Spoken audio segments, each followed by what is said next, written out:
Back here in the United States, the Supreme Court is tackling a dispute regarding prayer in public schools. The justices heard arguments today in a case involving a former high school football coach in Washington state. School officials told him to stop praying on the field following games. The coach, who is a Christian, says the request violates his freedom of speech. The school district says it offered the coach other places to pray in private, but he refused. A decision is expected in late June before the court begins its summer recess. And joining us now with analysis is Angela Morabito from the Defense of Freedom Institute for Policy Studies. Angela, welcome. Great to have you on with us.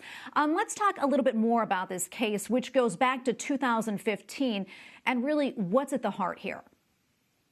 It's so disappointing what this school district has done to Coach Kennedy. He was a football coach who decided he wanted to pray silently to himself on the 50-yard line after games, and the school district decided to take issue with this, and they chose not to renew his contract.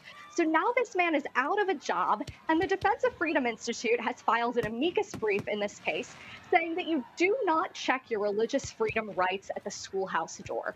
This coach had every right to pray. He wasn't disturbing anyone, and we hope that the Supreme Court will see this cut and dry case for what it is. Angela, talk to us about, why this is so important when it comes to the First Amendment and freedom of religion. Well, freedom of religion applies everywhere, including in public schools. And if you're not allowed to bow your head and pray on a football field, you also might not be allowed to bow your head and pray before you eat lunch in the cafeteria. So Coach Kennedy really tried to do the right thing here. There was a point where he was praying in the locker room with students. The school district asked him not to.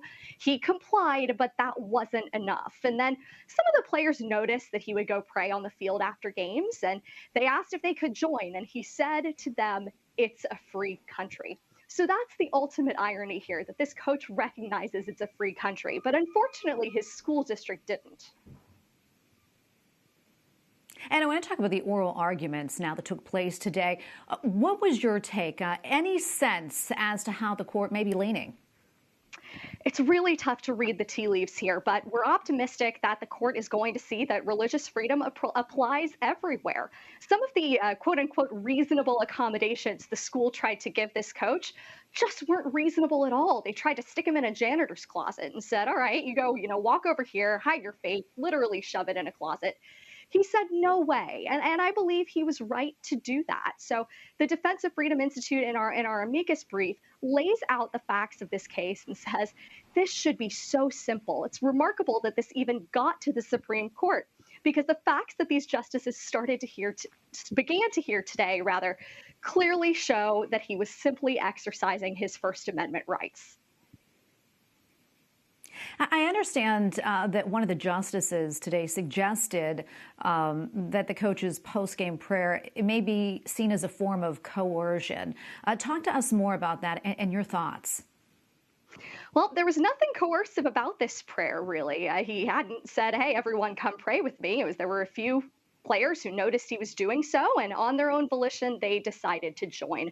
The opposition is trying to falsely spin this as a pray-to-play situation, when that's just not the case. He was taking action to pray for himself, not directed at any other individual.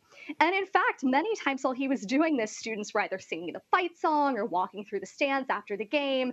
So the idea that this was somehow mandatory or pushed on students is not true. Ultimately, how do you think this will play out in the end?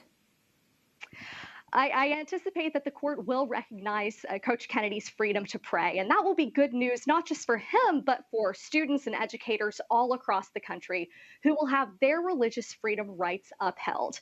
The Supreme Court really ought to recognize here that, yes, you maintain your right to pray no matter where you are, including in a public school. And the saying goes that as long as there are tests in school, there will be prayer in school. So I think there's a lot more prayer going on than folks tend to recognize, and I think all of that prayer deserves to be protected. All right, we'll see what happens. Before I let you go, not a whole lot of time left, but I want to pivot here and get your thoughts on some breaking news. Twitter's board of directors accepted Elon Musk's bid to buy the social media platform. And as you know, free speech is at the heart of this as well. Your thoughts on all of this? I'm in support of anything that allows people to speak more freely. And I think the reaction on Twitter itself today has been really illuminating because you see who's excited about free speech and who is afraid of it. And it's unfortunate that people don't see the benefit of allowing free and open discourse in the public square. Look, I don't know Elon Musk's politics, and I kind of like it that way. It's going to be nice to have someone in charge who just supports the ability to speak freely. And he tweeted as much today. I'm excited to see what he does with the platform. All right, we're going to leave it right there. Angela, thank you so much for your time today and your insights. We really appreciate it. Thank you so much, Tracy.